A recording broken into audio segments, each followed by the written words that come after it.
डाकू अंगुलीमाल मगध राज्य के जंगलों में रहता था। लोगों को लूटना और उनको जान से मार देना उसका काम था। व्यक्ति को भी मारकर उसकी एक उंगली काटकर उसकी माला बनाकर पहन लेता था, जिससे उसका नाम अंगुलीमाल हो गया।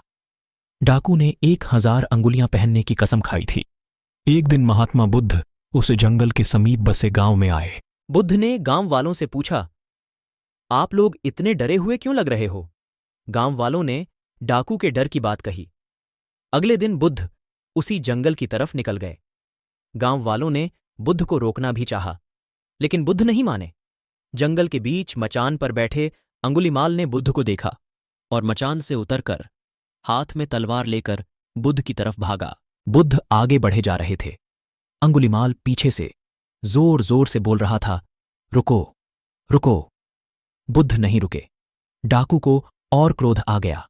वो दौड़कर बुद्ध के सामने आकर बोला, मैं कब से रुकने के लिए कह रहा हूं, तुम रुकते क्यों नहीं? बुद्ध मुस्कुराकर बोले, मैं तो न जाने कब से रुका हुआ हूं, दौड़ी तो तुम रहे हो। अंगुलीमाल बोला, तुझे मेरे से डर नहीं लगता? सारा मगध देश मुझसे डरता है। मैं सबसे ज्यादा शक्तिशाली हूं। तेरे पास जो कुछ भी है निकाल दे, वरना मैं तुझे मार दूंगा। बुद्ध निर्भय भाव से बोले, मैं ये कैसे मान लूं कि तुम राज्य के सबसे शक्तिशाली व्यक्ति हो? तुम्हें यह सिद्ध करना होगा। अंगुलीमाल बोला, ठीक है। बुद्ध ने कहा, तुम उस वृक्ष की टहनी लाओ। अंगुलीमाल टहनी लाया। बुद्ध ने कहा, अब इस टहनी को वापस वृक्ष पर लगा दो। अंगुलीमाल बोला, टूटी टहनी भला कोई वापस लगती है? बुद्ध बोले, जब तुम टहनी वापस नहीं लगा सकते तो तुम सबसे शक्तिशाली कैसे हुए?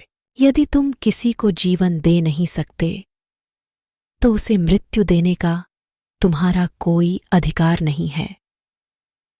इतना सुनकर अंगुलीमाल सकपका गया और बुद्ध के वचनों से उसके अंदर करुणा का भाव जाग गया। तभी वह बुद्ध के चरणों में लेट गया। उसकी आंखों से अश्रु बह रहे थे। बुद्ध ने उसको अपना शिष्य बना लिया। अब अंगुलीमाल गांव में रहकर लोगों की सेवा करता। आगे चलकर यही अंगुलीमाल बहुत विख्यात सन्यासी बना और अहिंसका नाम से जाना जाने लगा।